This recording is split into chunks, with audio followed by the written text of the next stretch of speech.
स्वागत है आप सभी बच्चों का, जो भी देख रहे हैं, जो विद्यार्थी शिक्षार्थी चाहे लर्नर, जिस रूप में आप देख रहे हैं। तो आप इसके पहले देखे होंगे हम टेंस की शुरुआत किए हैं। टेंस में जो 12 पार्ट होते हैं, उस 12 पार्ट में हम 6 की यात्रा कर चुके हैं। आज हम लेकर आए हैं प्रेजेंट का परफेक्ट, इसका पार्ट 1 है। पार्ट 1 में क्या है, आज हम इसकी पहचान से देखेंगे क्या है, फिर इसके पहचान में कब भ्रम होता है, उस भ्रम को दूर करने के लिए क्या करेंगे, और इसका हम लोग असर्टिव और निगेटिव देखेंगे। यहां तक की आज यात्रा होगी। तो आइए हम शुरू करते हैं। याद करिए, बताए हैं कि जब भी बात करते हैं तो ये 3 इंडेफिनिट बार बार बात करते हैं, ये तीनों कॉन्टिन्यूअस, ये तीनों परफेक्ट, ये तीनों परफेक्ट कॉन्टिन्यूअस, यह याद रहे। और हम लोग समाप्त कौन कौन कर चुके हैं, प्लेलिस्ट अभी बनी नहीं है लेकिन ये ग्रुप पर पढ़ चुका है, सारे वीडियो पड़े हुए हैं। इसको प्लेलिस्ट जब 12 हो जाएगा तो प्लेलिस्ट तैयार हो जाएगी, एक बार में आप सभी देख सकते हैं। तो इंडेफिनिट, पास्ट का indefinite, future indefinite, present continuous, past continuous, future continuous. आज हम लोग बात कर रहे हैं प्रेजेंट के परफेक्ट की, इसी पर हमारी चर्चा है। तो आइए हम शुरू करते हैं। पहचान, देखिए पहचान जब होती है तो पहचान बताएं, इसकी 2 पहचान है। पहली पहचान देखिए क्या है, बड़े आराम से, बड़े सामान्य तरीके से, क्रिया के साथ। बहुत ज्यादा लिखने पढ़ने की जरूरत नहीं है क्योंकि बहुत तो लिखे पढ़े हैं अब तक। क्रिया के साथ है, क्या जुड़ा हो, क्रिया के साथ चुका है, चुकी है, चुके हैं, यह जुड़ा हो। चुके हैं या चुके हो, मतलब ऐसा शब्द आना चाहिए, चुके हो। अगर ऐसा कुछ क्रिया के साथ आता है तो समझिए वो प्रथम दृष्टया पहली बार ये देखने बता देते हैं कि ये प्रेजेंट का परफेक्ट है। क्यों, अभी बताए हैं, इसके आगे क्रिया जुड़ जाएगी। मान लीजिए हमने लिखा है खाना, तो खाना एक क्रिया है, या पीना एक क्रिया है, जाना एक क्रिया है, लिखना एक क्रिया है। तो जो क्रिया है उसी को हम जोड़ दे रहे हैं। लिखना चुका तो लिखेंगे नहीं, मतलब मेन क्रिया लिखेंगे, लिखना तो लिख, संस्कृत से आई है लिख धातु, लिख वही लिखेंगे, मेन धातु लिखी जाती है। लिख चुका है, वैसे यहाँ पर देखिए लिख चुकी है, लिख चुके हैं, लिख चुके हो।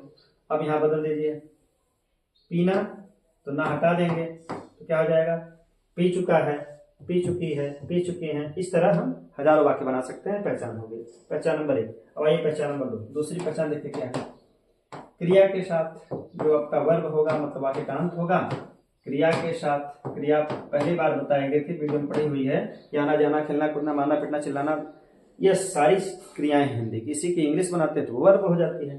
तो क्रिया के साथ है 3 मात्रा जुड़ी है। क्रिया के साथ देखिए कौन कौन मात्रा, क्रिया के साथ 3 मात्रा। 3 मात्रा कौन कौन सी देखिए, एक आ की मात्रा, एक ई की मात्रा और ए की मात्रा। अभी हम बताए हैं यह अंतिम सत्य नहीं होता, लेकिन 95% सत्य होता है। 5% में कहीं कहीं ये भ्रम पैदा करता है, और बार बार बताते हैं। जब ये 12 टेंस हम समाप्त कर लेंगे, हर टेंस का डाउट सेशन लेके आएंगे कि कब यह टेंस है तो यह टेंस नहीं रहेगा। पहचान तो बताएगी कि इंडेफिनिट है, पता चला दूसरा हो जाएगा। पहचान बताएगा कि यह परफेक्ट का है, जैसे हम खड़े हैं, अब खड़े हैं यहाँ पर पता चल रहा है, वह सोया है तो देखने से पता चल जाता है। वहां पर हम भ्रम दूर करेंगे। लेकिन पहली बार क्योंकि बेसिक की बात हो रही है, तो पहले बेसिक समझिए, फिर एडवांस की बात करेंगे हम। तो ध्यान दीजिए क्या है, क्रिया के साथ 3 मात्रा आती है। कौन कौन मात्रा, आ की, ई की, ए की। अब जैसे लिख दिया हम पढ़ा, देखिए आ की मात्रा आ गई। पढ़ी, उसी वाक्य को दोहरा दें, यहाँ लिख दिए पढ़ी, यहाँ लिख दिए पढ़े। तो बात स्पष्ट हो रही होगी कि हम मात्रा में क्या लगा रहे हैं। देखिए आ ए की मात्रा, और वह मात्रा किसके साथ लग रही है, क्रिया के साथ। तो दूसरा भी बना सकते हैं। दूसरा लिखते हैं जाना में, तो गया, गई, गए। फिर अगर कभी पीना है, देखिए तो क्या हो जाएगा, पिया, पी, पिए। दौड़ना बना दिए तो क्या हो जाएगा, दौड़ा, दौड़ी और दौड़े। ये मात्रा लगी रहेगी। लेकिन अब यहाँ पर एक नोट ध्यान देना है। नोट में क्या ध्यान देना है कि जब आ ए की मात्रा क्रिया के साथ लगी हो और आगे कुछ न हो, तो वो टेंस बदलेगा। तब वो पास्ट का इंडेफिनिट हो जाएगा। लेकिन इसके साथ क्या लगना चाहिए, हैं, हूँ, हो, है। कहने का मतलब हा जरूर हो, मात्रा चाहे जो भी हो, मतलब लिख देंगे। जैसे यहाँ लिख दिए, पढ़ा है, पढ़ी है, पढ़े हो। यहाँ को इसे देखिए, गया है, गई है, गए हो, पिया है, पी है, पिए हो, दौड़ा है, दौड़ी है, दौड़े हो। कहने का मतलब अगर इस तरह देख लें, पहचान में मूल पहचान यही देखिए। अगर लिख दिया गया वह पत्र लिखा, अगर कोई पूछ दिया इतने, बताइए ये इतना जो लिखा गया ये सेंटेंस हिंदी का ये कौन सा टेंस है? तो पहचान में देखिए आ ई ए की मात्रा है, क्रिया के साथ भी लगी है। यहां पर वही फिर लिख रहे हैं, वह पत्र लिखा। अब इसी का आगे हम है लिख दिए। अंतर देखिए आ गया, वह पत्र लिखा, वह पत्र लिखा है। तो कहने का मतलब अगर केवल आ ए की मात्रा है तो आ ए की मात्रा मतलब केवल वो पास्ट का इंडेफिनिट रहेगा। लेकिन इसके साथ जैसे ही आ ए की मात्रा के साथ है वो लग जाएगा तो क्या हो जाएगा, वो पास्ट का इंडेफिनिट यहां पर है और ये प्रेजेंट का परफेक्ट हो जाएगा। तो बात समझ में आई होगी कि हम पहचान तक की बात कर लिए, कैसे अंतर करेंगे। याद रहे जब आ ए की मात्रा केवल रहेगी और है न रहे तो पास्ट का इंडेफिनिट, लेकिन उसके साथ अगर है लग गया तो प्रेजेंट का परफेक्ट। अब आइए, पहचान तो हो गई। इस तरह आप हजारों वाक्य बना सकते हैं। वह गया है, वह पढ़ा है, वह लिखा है, वह आया है, तुम खेल चुके हो, मैं पढ़ चुका हूँ, वह जा चुका है। मतलब जा चुका है, जा चुकी है, क्रिया के साथ चुका चुकी रहेगा तब भी, और आई ए की मात्रा के साथ लगा है तब भी। अब आइए हम लोग अफर्मेटिव, अब इसके बाद हेल्पिंग वर्ब की शुरुआत होती है। क्योंकि टेंस बताए हैं कि 12 टेंस में से 2 टेंस ऐसे हैं, यही दोनों प्रेजेंट इंडेफिनिट और पास्ट इंडेफिनिट, जहां हेल्पिंग वर्ब 2 जगह नहीं लगता है। मतलब जो असर्टिव सेंटेंस होते हैं, अफर्मेटिव सेंटेंस होते हैं, उनमें ये 2 टेंस सहायक क्रिया नहीं लगाते हैं, बल्कि सब लोग लगाते हैं। ये याद रहे, हमेशा याद रहे कि प्रेजेंट इंडेफिनिट और पास्ट इंडेफिनिट के अफर्मेटिव सेंटेंस में हेल्पिंग वर्ब का प्रयोग नहीं होता है। बाकी सभी टेंस चाहे हम जिस तरह भी बनाएंगे लगाना होगा, तभी हमारा अनुवाद बनेगा। देखिए इसके हेल्पिंग वर्ब 2 हैं। एक हेल्पिंग वर्ब इसका हैज है, दूसरा हेल्पिंग वर्ब इसका है। अब हैज देखिए कहां कहां लगेगा वो याद हो जाए। है देखिए ही, शी, इट, और कहां लगेगा, पहला।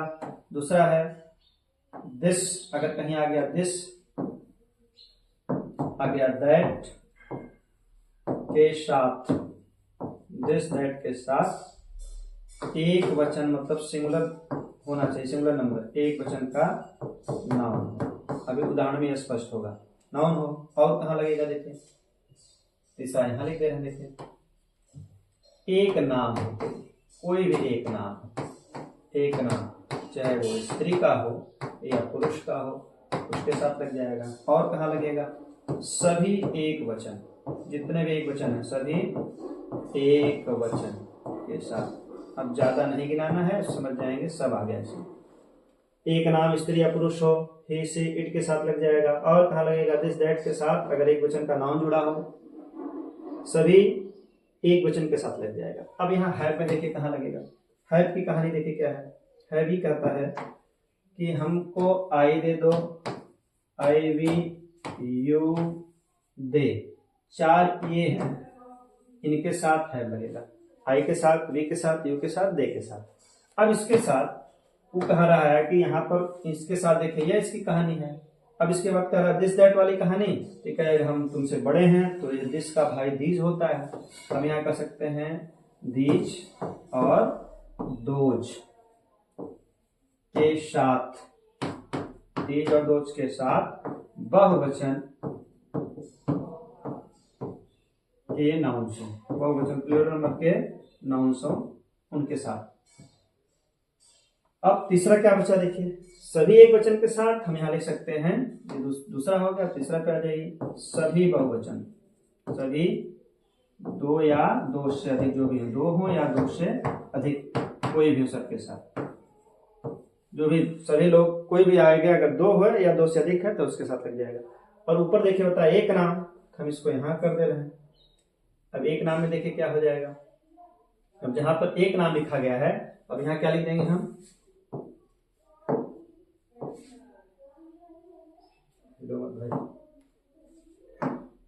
हाँ, दो नाम, जैसे राम श्याम, गणेश सुरेश, दो नाम या दो से अधिक नाम, दो से अधिक नाम।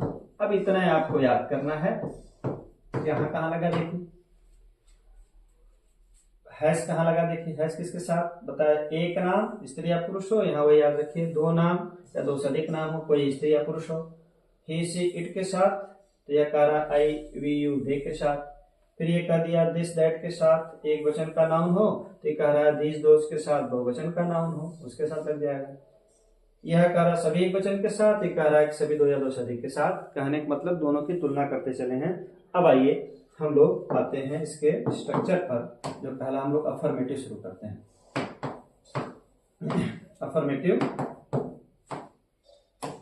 अफर्मेटिव की पहचान बताया, जिसमें कब, क्यों, कहाँ, कैसे, यह सब नहीं होना चाहिए, और नहीं नेगेटिव वाला शब्द नहीं आना चाहिए। तो वो पॉजिटिव सेंटेंस, अफर्मेटिव सेंटेंस, साधारण वाक्य जो भी आप कह लेते हैं होता है जैसे। अब अपने मन से एक वाक्य बनाना है। वाक्य बनाने से पहले हमको इसका स्ट्रक्चर आना चाहिए, मतलब इसका रूल क्या है। जब हम इसको बनाएंगे तो क्या आना चाहिए। देखिए रूल, पहले सब्जेक्ट आता है, फिर यहाँ पर बताएं हेल्पिंग वर्ब जरूर लगेगी। एक यहाँ पर नई कहानी है, एक वर्ब का थर्ड फॉर्म लगेगा, फिर ऑब्जेक्ट है, फिर अदर वर्ब है। अब इसी पर रख के बनाना है सब्जेक्ट, हेल्पिंग वर्ब, वर्ब की थर्ड फॉर्म, ऑब्जेक्ट और अदर वर्ब। अब जैसे एक वाक्य हम लिख दिए, अपने मन से बताएं, हिंदी अपने से बनाइए। तुम घर जा चुके हो। आप एक सामान हिंदी बना लीजिए। हिंदी अगर बनाने आ रही है तभी समझिए, तुम घर जा चुके हो। फिर दूसरा बना दिए, वह घर से आया है। देखिए दोनों पहचान हम लिख रहे हैं, जिससे भ्रम ना हो। दोनों पहचान देखिए क्या बताए थे, एक बताए क्रिया के साथ चुका चुकी है, एक बताए आ ये की मात्रा के साथ है वो लगा हो। अगर ये पर है समाप्त कर देते तो ये पास्ट का इंडेफिनिट हो जाता, लेकिन आया है मतलब प्रेजेंट परफेक्ट। अब पहले क्या लिखना है, सब्जेक्ट। देखिए सब्जेक्ट में बताए हैं ये यू होता है कर्ता, उसके बाद हेल्पिंग वर्ब लगाना है। पीछे बताए थे कि आई वी यू दे के साथ हैव लगता है, यहाँ देखिए हम हैव लगा दिए। उसके साथ क्या लगेगा, थर्ड फॉर्म, क्रिया के थर्ड फॉर्म 5 फॉर्म होते हैं, तो तीसरा लगाना है गो, वेंट, गॉन। अब आगे देखिए घर है, तो लास्ट में हम लिख देंगे हाउस। हो गया, यू हैव गॉन हाउस। अब इसी प्रकार दूसरा बना लीजिए, वह घर से आया है, तो पहले सब्जेक्ट हो गया, हेल्पिंग वर्ब लगाना है, ही के साथ अभी पीछे बताया गया है, ही, सी, इट, एक नाम, एक वचन, सबके साथ हैज लगेगा। ठीक है, यहाँ भी थर्ड फॉर्म लगेगा आना का, तो कम, केम, कम, कहाँ से आया है, घर से। अब ये जो से है यह अलगाव के लिए है, तो फ्रॉम, होम, हाउस जो भी लिखेंगे वैसे होम अपने के लिए होता है, यहाँ पर हाउस लिख दिए। तो इस तरह हम असर्टिव सेंटेंस, अफर्मेटिव सेंटेंस की शुरुआत कर सकते हैं। अपने से हिंदी बनाइए और अपने से इंग्लिश बनाइए, तब आपको यह समझ में आएगा कि हम हिंदी बना पा रहे हैं, हम पहचान सीख रहे हैं, हमको वाक्य आता है, हम पहचान लेते हैं, अनुवाद कर लेते हैं। जैसे हम एक वाक्य लिख दिए हैं, वह खिलाड़ी। अब देखिए यह हवा का प्रयोग भी दिखा दे रहे हैं, कहाँ यह हवा लगेगा, वह खिलाड़ी मैदान,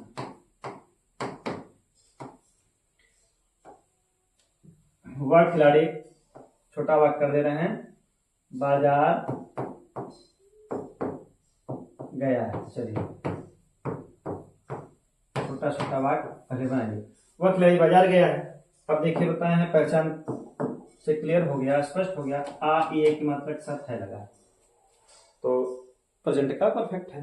अब देखिए कब, क्यों, कहाँ, कैसे नहीं है, नहीं शब्द भी नहीं है, इसका मतलब ये अफर्मेटिव है। अफर्मेटिव में सबसे पहले सब्जेक्ट लिखा जाता है। अब यहाँ पर भ्रम होगा कि ही लिखें कि दैट लिखें।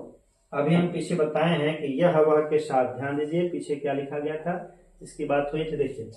देखिए तो दिस दैट के साथ एक वचन का कोई नाउन जुड़ जाए तो वहां भी हैज लगेगा। तो ये वाक्य कैसे बनेंगे, उसको देख लिया जाए।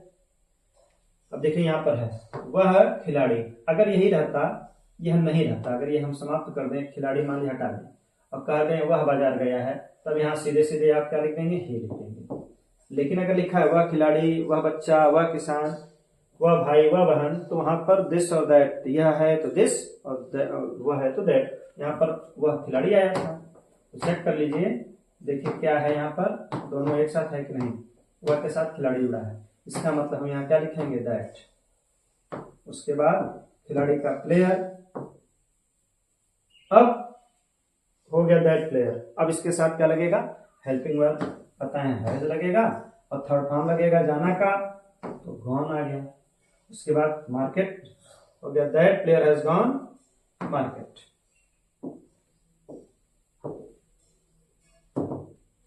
दूसरा एक और लेके सेशन समाप्त कर रहे हैं, फिर हम लोग कल बात करेंगे इसके आगे की अगले वीडियो में। वे बच्चे किताब खरीदे हैं, देखिए खरीदे हैं। अब यहाँ भ्रम ना हो कि दे माने वे लिखेंगे, बता दिए अगर अकेला आता कहता वे किताब खरीदे हैं तो दे, लेकिन उसके साथ कोई नाउन प्रोनाउन जो भी लगा है नाउन, तो उसके साथ वहां पर दीज दोज का प्रयोग होगा, यहाँ लिखेंगे दोज, दोज दोज। अब यहाँ पर बच्चे का चिल्ड्रन, CHILDREN, चिल्ड्रन हो गया। अब हो गया दो चिल्ड्रन, ये हमारा सब्जेक्ट हो गया। उसके बाद हेल्पिंग वर्ब लगाना है तो है, बहुवचन के साथ है लगेगा। उसके बाद बताए हैं वर्ब का, देखिए यहाँ पर सब्जेक्ट लिख दिए, फिर HV आ गया, अब आएगा V3 आना चाहिए, V3 मतलब वर्ब का थर्ड फॉर्म, तो खरीदना, बाई, बॉट, बॉट, तीसरा लगेगा। यह याद होना चाहिए, इसका कोई ट्रिक नहीं है। BOUGST, जितना ज्यादा अभ्यास करेंगे उतने ज्यादा ये थर्ड फॉर्म याद होंगे। हो गया, दो चिल्ड्रन है बॉट, क्या खरीदे हैं, किताब, तो बुक। अगर ये रहता किताबें तो बुक्स हो जाता, यहाँ पर केवल किताब है। तो इस तरह हम असर्टिव सेंटेंस बना सकते हैं, देख सकते हैं। तो आज के लिए इतना ही, मिलते हैं नेक्स्ट वीडियो में इसके अगले पार्ट को लेकर, क्योंकि पार्ट छोटा छोटा रहेगा, पढ़ने में आसानी रहेगी। पार्ट वीडियो लंबे हो जाएंगे तो उबन होती है, इस कारण उबन ना हो, आप देखते रहिए बेसिक लर्निंग टू एडवांस। हम लोग 7वें टेंस की यात्रा शुरू कर दिए हैं। मिलते हैं नेक्स्ट वीडियो में, तब तक सभी को धन्यवाद।